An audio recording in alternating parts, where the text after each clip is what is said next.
이제 왕으로 즉위한 이 다윗은 수도를 예루살렘으로 정하고 하나님께 드릴 예배를 정돈하기 위해 기랏 예아림에 있는 바로 법궤를 옮겨오기로 결정을 했습니다. 다윗은 항상 하나님의 말씀과 또 하나님과의 가까이 하기 위해서 이렇게 애를 쓰고 있는 것을 볼 수 있습니다.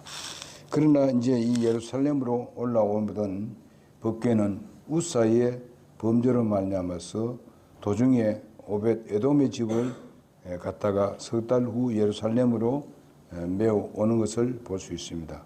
온 이스라엘은 감사와 찬양의 예배를 드리는 것을 우리가 볼 수 있습니다. 이 언약궤는 보이지 아니하는 하나의 하나님께서 그들 가운데 임재하는 것을 상징하고 있습니다. 우리가 육신으로 나타나신 또 하나님의 아들 예수 그리스도의 예표이기도 합니다. 여러분, 성전은 바로 보면 성전과 이 모든 그 궤 이런 것들은 전부 다 예수님을 상징하고 있다는 것을 아셔야 됩니다. 그러나 이스라엘이 불의를 행함으로 인해서 그것을 잃었습니다. 우리가 보게 되면은 사무엘상 4장 1절 이하에 보게 되면은 이스라엘이 이런 악한 일을 함으로 인해서 바로 법궤를 빼앗기고 말았는데 블레셋에게 뺏기고 말았습니다. 그랬을 때에 도리어 이 다곤 그 신상에 신이 있는 곳에 이 법궤를 그냥 저들이 처박아 뒀습니다. 이렇게 해서 이 그 다곤상이라는 소위 블레셋 우상, 블레셋 우상 있는 곳에서 하나님께서 크게 역사해서 그것을 잘 넘어뜨리고 하는 것을 볼 수 있습니다. 다 파괴시키고 하나님의 이 법궤가 그렇게 한 것을 볼 수 있습니다. 그래서 나중에 그것을 옮겨갔습니다. 이런 것을 봤을 때에 결코 하나님을 섬긴 데 있어서 우리에게 우상이 있어서는 안 되겠다. 그리고 특별히 블레셋은 마귀 사탄이 아닙니까? 사탄을 상징하고 있습니다. 어떻게 하든지 하나님의 역사를 반대하고 그 역사를 또 무산시키도록 하기 위해서 또 이스라엘 백성들이 그것을 섬김으로 놀라운 그런 그 능력을 보니까 이것을 완전히 멸망시켜야 되겠다 하는 그런 마음이 있어서 그렇게 했지만은 그러나 결코 하나님은 그렇게 될 수도 없습니다. 이 법궤는 바로 하나님을 상징하고 있고 예수 그리스도를 상징하고 있습니다. 그런데 이처럼 죄와 불법을 언제나 여러분과 하나님의 사이를 갈라놓는다는 것을 우리는 잘 알아야 됩니다. 그리고 우리가 이사야 49장 2절에 보게 되면은 오직 너희는 불법이 너희와 너희 하나님 사이를 갈라놓았고 너희 죄들이 그분의 얼굴을 너희에게 숨겼으므로 그분께서 듣지 아니하시리라 이렇게 말씀하고 있습니다. 우리는 하나님과 우리 사이에 있어서 항상 그 주위에 그 사이에 죄가 들어오지 않도록 우리가 해야 할 것입니다. 그래야만이 하나님과 내 관계가 올바로 관계를 맺을 수 있는 것이죠. 우리는 이와 같은 법궤라는 것은 바로 하나님을 상징하고 예수님을 상징하는데 여기서 하나님을 만나고 또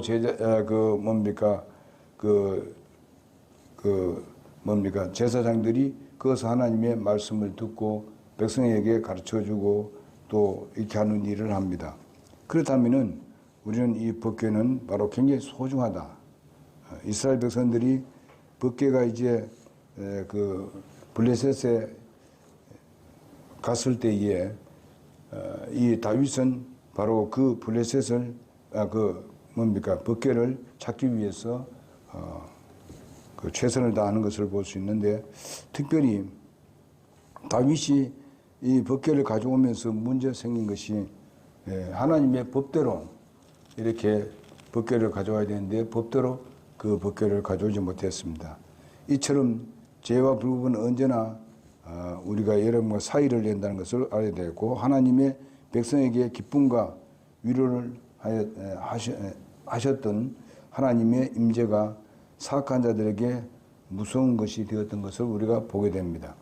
사무엘상 5장 9절에 보게 되면은 그거 보게 되면 그렇게 함으로 인해서 블레셋에 그 독종이 생기게 되었고 아주 그래서 저들이 도저히 참을 수 없었기 때문에 이제 법궤를 사실상 버리게 되는 겁니다. 사실은요. 그래서 하나님께로부터 이제 분리되면은요, 이가봇이라고 있는데 하나님의 영광이 우리에게서 떠났다는 그런 뜻인데, 그래서 이 우리가 행하는 모든 것에 기록될지도 모르는 것을 우리가 볼 수 있습니다. 바로 이 장에서 우리는 어떤 사람들, 그리스도께 대하여서 취하는 서로의 다른 자세가 있는데 올바른 자세는 무엇입니까? 우리는 하나님의 언약의 말씀에 대해서 가까이 하고 말씀을 떠나는 일이 없어야 된다는 것을 우리에게 말씀해 주고 있는데, 특별히 오늘 첫째로 말씀드리고자 하는 것은 바로 열성적인 그런 형식주의자들을 우리가 볼 수 있습니다. 6장 3절에 보게 되면 저희가 하나님의 교회를 새 수레에 싣고 하는 그런 말씀이 있습니다. 하나님의 법궤는 수레에 싣고 가는 것이 아닙니다. 하나님께서 말씀하신 방법이 있는데 그것은 무엇인가 하면은 바로 법궤는 이제 밑에 이 막대를 이렇게 끼워서 들고 다녀야 됩니다. 그래서 메고 다녀야 돼요. 이제 앞뒤에 이제 앞에 뒤에 한 사람씩 이렇게 그 궤를 매는 것이 아니고 이렇게 들고, 그러니까 막대를 끼워가지고 이렇게 돼야 됩니다. 그리고 막대는 아무나 뺄 수가 없습니다. 그대로 가만둬야 됩니다. 그것을 이제 율법 시대 때 특별히 모세가 그렇게 말했습니다. 그래서 모세가 주의 말씀을 따라서 명령한 대로 레위 사람의 자손들이 막대들을 하나님의 궤를 들어 어깨에 맸다. 이렇게 말씀해 주고 있습니다. 이것은 누가 또 해야 되는가 하면은 제사장들이 그것을 그렇게 해야 합니다. 아무나 그렇게 하는 게 아니에요. 근데 이것을 이스라엘 백성들이 몰랐느냐? 알고 있습니다. 벌써 오랫동안 그렇게 했기 때문에 다 알고 있는데 그렇게 함으로 인해 가지고 여기서 지금 그 형벌을 받은 것을 우리가 보게 됩니다. 그래서 우리가 이 말씀을 보게 되면 오직 우리와 함께 있다. 그들의 행동에는 정말 신성했던 그런 흔적이 있고, 그러나 그들의 신앙을 스스로 지니기보다는 여기 보게 되면 새 수레에 실었다고 말씀하고 있습니다. 이 새 수레라는 것은 곧 오늘날 다른 방법으로, 소위 말하면 비진리로 그렇게 했다는 것입니다. 오늘날 우리 신앙에 있어서도 비진리에 속해 있으면 안 됩니다. 우리는 참된 진리를 분명히 알면서도 또 새로운 것을 만들어가지고 이렇게 나아가는 것은 그것은 하나님의 말씀에 어긋나는 것입니다. 이렇게 될 때에 결코 하나님께서 그냥 두지를 않습니다. 그래서 오늘 우리가 여러분들도 생각해 보게 되면은 이 막대기를 끼워서 이제 제사장이 가져가야 되는데 여기는 제사장이 아닙니다.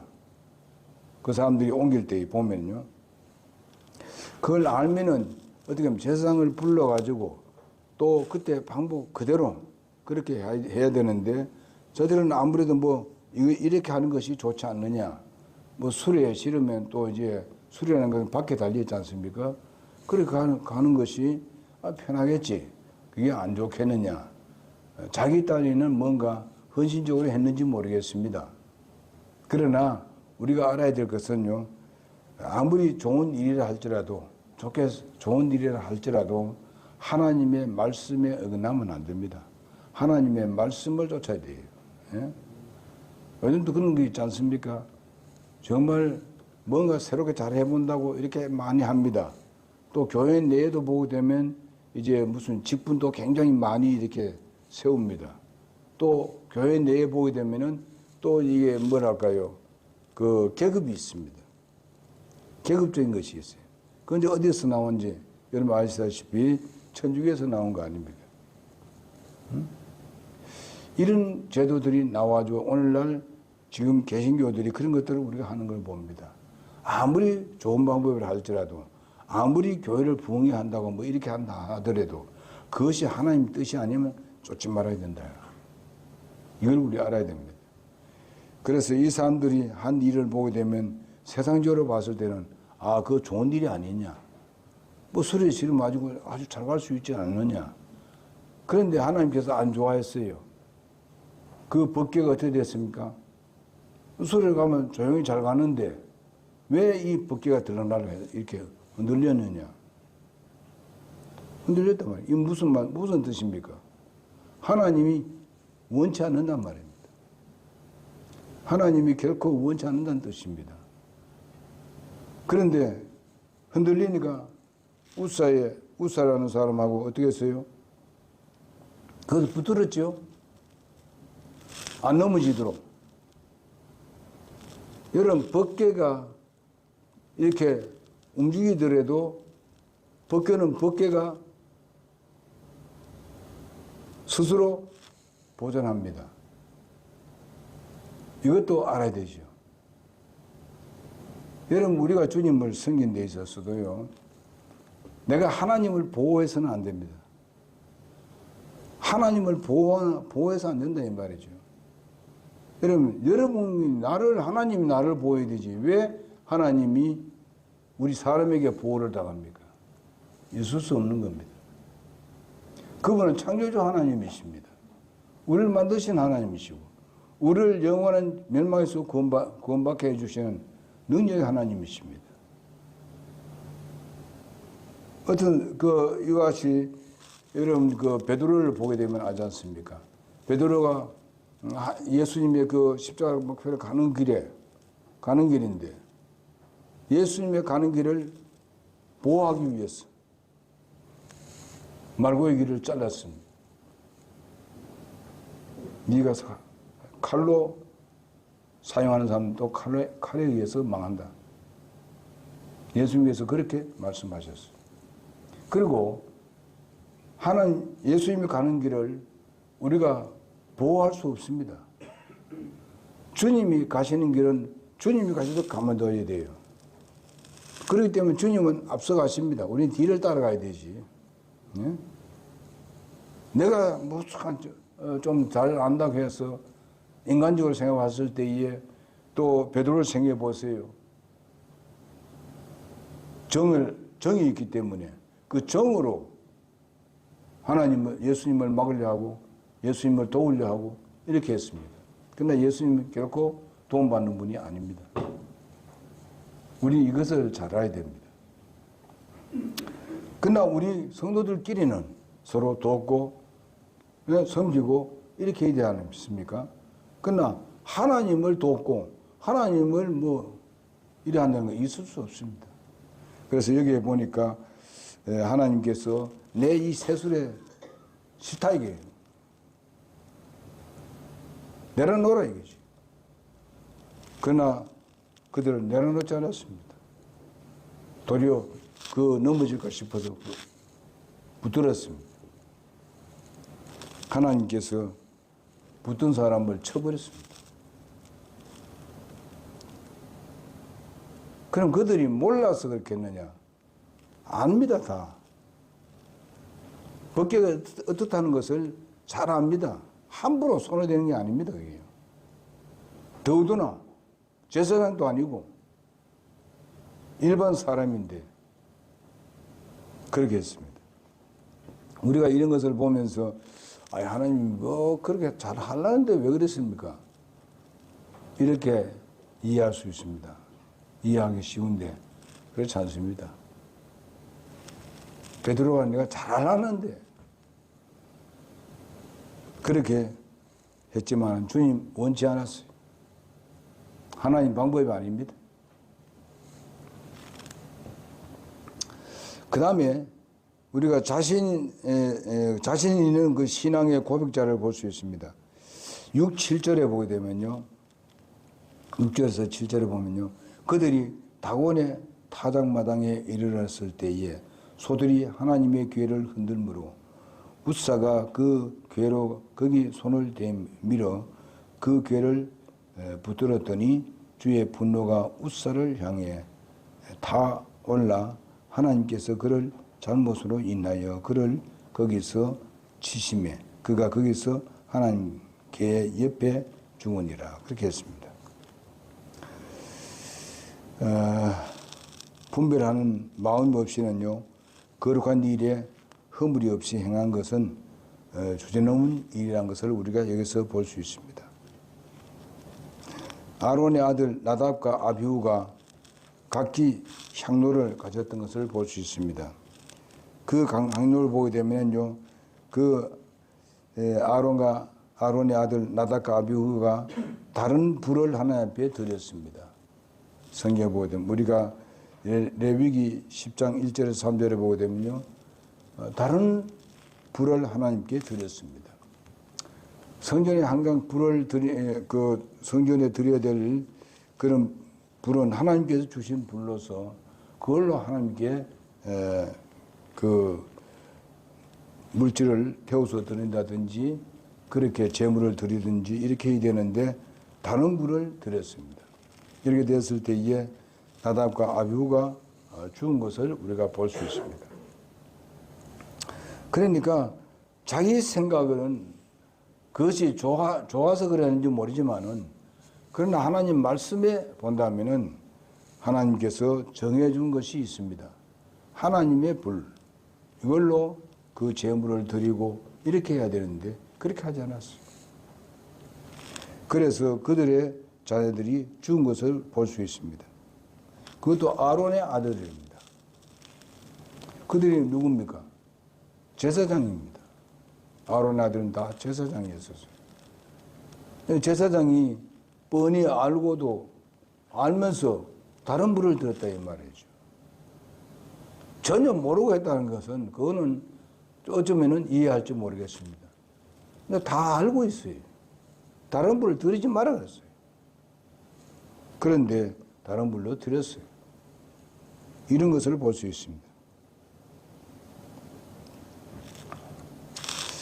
그래서 하나님의 궤는 바로 하나의 구름 기둥과 마찬가지로 그것을 흔들리지 않게 하기 위해서 사람의 손을 필요로 하지 않는다는 것입니다.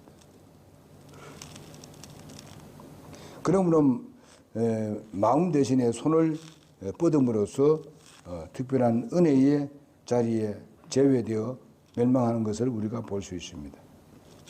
오늘날 또 믿음을 지키려 하나 행동으로 믿음이 없는 가운데서 자기 마음대로 자기 방법대로 자기가 생각하는 대로 주님께 뭔가 드리려고 하는 사람도 있습니다.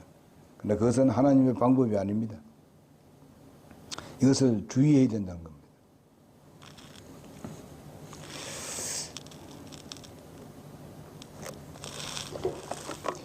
그 다음에 우리가 세 번째로 보면요, 두려워하면서 구원받은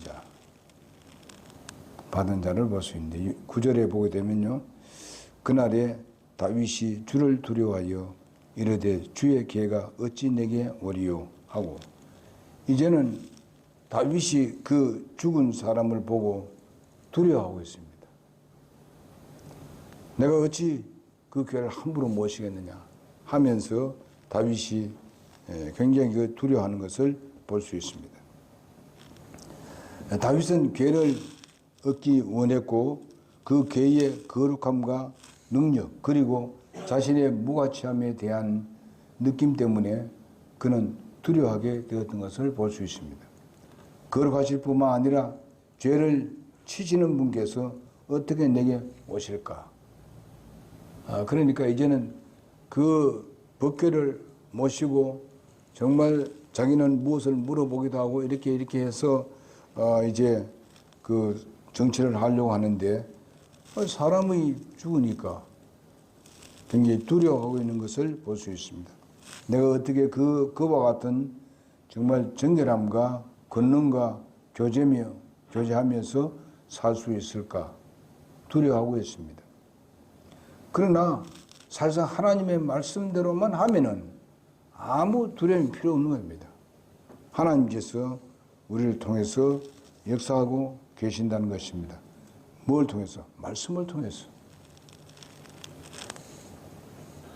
오늘날도 이런 것들이 많습니다. 우리가 때로는 어려움을 당하고 시련을 당할 때에 또 하나님 앞에 두려움을 갖게 되는데 내가 하나님 말씀에서 멀어졌는지 안 멀어졌는지 가까이 하고 있는지 그것을 생각하면서 그 잘못에 대한 건 두려워해지지만은 그러나 우리가 그것을 깨달았을 때에 도리어 하나님을 더 사랑하고 더 가까이 하는 그런 우리의 자세가 되어야 되는 것입니다.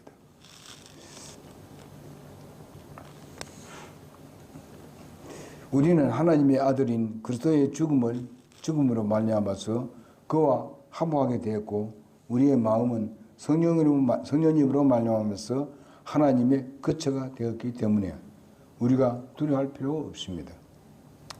성령께서 인도하는 대로 우리가 순종하면 되는 것입니다. 누가 하나님 앞에서 설 수가 있겠습니까? 그러나 오직 우리는 믿음으로 설 수 있는 것입니다. 여기에 다윗은 지금 사람이 죽어나가니까 두려워하고 떨고 있는 것입니다. 이때는 또 율법 시대입니다. 그렇기 때문에 굉장히 두려워하고 있습니다. 그러나 우리 로마서 5장 1절에서 2절에 보게 되면 그러므로 우리가 믿음으로 의롭게 되어 우리 주 예수 그리스도를 통하여 하나님과 화평을 이루는도다. 또 우리가 그분을 통해 지금 서 있는 은혜 안에서 믿음으로 들어감을 얻었으니 하나님의 영광의 소망을 기뻐하느니라. 이렇게 말씀하고 있습니다. 그래서 우리는 이런 두려워하며 구원을 받은 자 이렇게 했는데 사실상 두려워하고 주님의 뜻을 쫓고 하게 되면 구원을 받을 수 있습니다. 이 율법 시대에 이와 같은 것을 우리가 보면서 사실상 이제는 우리가 하나님의 향한 죄에 대해서는 두려워해야지만은 그러나 그렇지 않는 데 대해서는 하나님의 말씀을 따르는 데 믿음에 대해서는 결코 두려워할 필요도 없습니다. 여러분과 나는 예수 그리스도로 말미암아서 주님의 의의 옷을 입었고 또 성령님으로 말미암아서 그것을 하나님과 가까이 할 수 있는 믿음이 있기 때문에 그렇습니다. 오늘은 오전은 여기까지만 말씀을 드리겠습니다. 그래서 그 우사의 그 죽음을 보면서 우리는 아무리 좋은 일을 할지라도 그걸 우리가 교훈으로 삼아서 하나님의 말씀에 순종하는 여러분과 내가 되기를 간절히 바라고 또 특별히 말씀이 바로 그것이 아니라 했을 때 우리는 그 말씀을 쫓아서 행해야 된다고 믿습니다. 기도하겠습니다.